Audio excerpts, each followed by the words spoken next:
कैलासवासी जयराम पाटील यांच्या कार्यकर्तृत्वाची नव्या पिढीला प्रेरणा आणि ऊर्जा मिळावी यासाठी माझे सर्वतोपरी सहकार्य राहील. उद्यान पंडित गणपतराव पाटील यांचे आश्वासन. कुरुंदवाड नगरपालिकेचे माजी नगराध्यक्ष कैलासवासी जयराम पाटील हे माझे वर्गमित्र होते. ते आणि मी एकत्रित कबड्डी खेळलो आहे. या नगरीचे 17 वर्ष नगराध्यक्ष पदाची धुरा त्यांनी सांभाळली आहे. लोकसेवेला वाहून घेऊन नगरीचा चौफेर विकास त्यांनी केला आहे. त्यांना समाजहिताची दृष्टी होती. त्यांचे स्मारक शहरात मध्यवर्ती ठिकाणी व्हावे जेणेकरून युवा पिढीला प्रेरणा आणि ऊर्जा मिळेल. त्यासाठी माझे सर्वतोपरी सहकार्य राहील असे स्पष्ट मत दत्त कारखान्याचे विद्यमान संचालक सर्वेसर्वा उद्यान पंडित गणपतराव पाटील यांनी येथे बोलताना केले. पाटील, रावसाहेब पाटील, त्याचप्रमाणे माळे साहेब या ठिकाणी उपस्थित असणारे तात्या, अनिलराव आणि उल्हास पाटील, दर्गो गावडे बाळ आणि सर्व स्टेजवरील प्रतिष्ठित उपस्थित होतो आणि भगिनी. खरं म्हणजे बापू हा खरा माझा खास मित्र.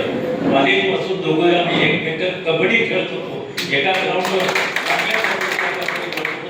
त्याचा स्वभाव, त्याची वागणं, त्याची विचारांची दिशा मला चांगल्या पद्धतीनं कल्पना आहे. म्हणून हे स्मारक उभं करता ही अत्यंत चांगली गोष्ट आहे. आणि रावसाहेब पाटलांना त्याचा अध्यक्ष केला हे सगळ्यात चांगली गोष्ट आहे. कारण पुढाकार घेत नसेल याच्यात कुठल्याही प्रकारच्या अडचण येणार नाही. आणि मला एक खास गोष्ट वाटतंय, मर्यादित ठिकाणी पुतळा उभा करता गावातल्या चांगल्या ठिकाणी त्याचा पुतळा उभा केला तर गावातल्या सर्व लोकांना त्याच्या कामाची जाणीव होईल. हे बापू म्हणजे कोण आहे हे सगळं कळायला लागेल. आणि नुसतं पुतळा उभा करणं म्हणजे काम झालं नाही, तर स्मारक म्हणजे याचा अर्थ आहे की त्याचं जीवन लोकांच्या समोर आलं पाहिजे, कायम स्वरूपी टिकलं पाहिजे. अशा पद्धतीनं काहीतरी करण्याची गरज आहे. मग ते वाचनालयाच्या स्वरूपात असेल किंवा स्पर्धा परीक्षेच्या स्वरूपात असेल, ट्रस्ट स्थापन करण्याचे डॉक्टर नंतर म्हणले त्या बाबतीत असेल, किंवा तुमच्या गावातील एक आता रावसाहेब पाटील हे अध्यक्ष आहेत त्याच पद्धतीने एक कमिटी नेमून त्या कमिटीच्या माध्यमातून जे जे काही चांगली गोष्टी करता येईल, बापूंचं जीवन लोकांच्या समोर कसं येईल ही दृष्टी ठेवण्याच्या दिशेनं तुम्ही प्रयत्न करा. आणि त्यासाठी जे काही लागेल ते आम्ही सहकार्य करायला रावसाहेब पाटील तयार आहे. तुम्ही आम्हाला सांगायचं आहे की हे इथं चला काम करायचं आहे. शहरातील वृंदावन हॉलमध्ये माजी नगराध्यक्ष कैलासवासी जयराम बापू पाटील यांच्या पुतळ्यासंदर्भात बैठक आयोजित केली होती. त्याप्रसंगी ते बोलत होते.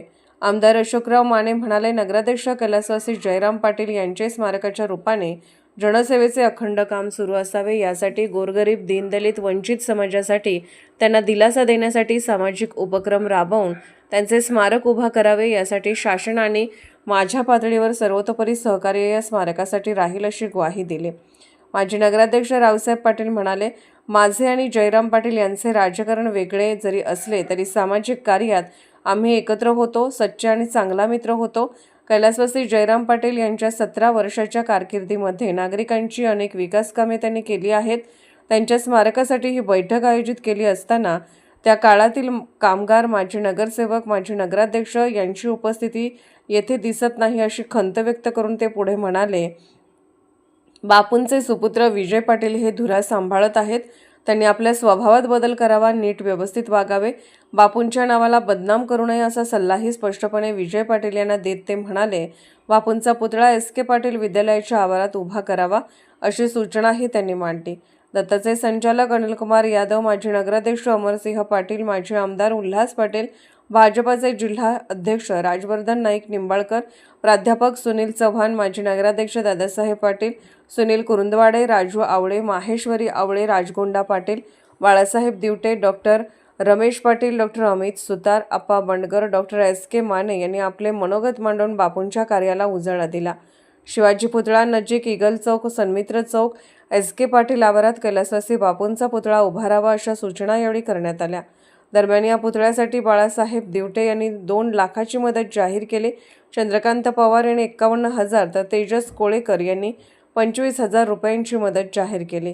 या कार्यक्रमास कैलासवासी जयराम पाटील यांची बंधू वसंतराव पाटील, महाविकास आघाडीचे सर्व नगरसेवक, शहर काँग्रेसचे अध्यक्ष विजय पाटील, सर्व पक्षाचे नेते, कार्यकर्ते मोठ्या संख्येने उपस्थित होते. आभार प्राध्यापक शरद पराडकर यांनी मानले.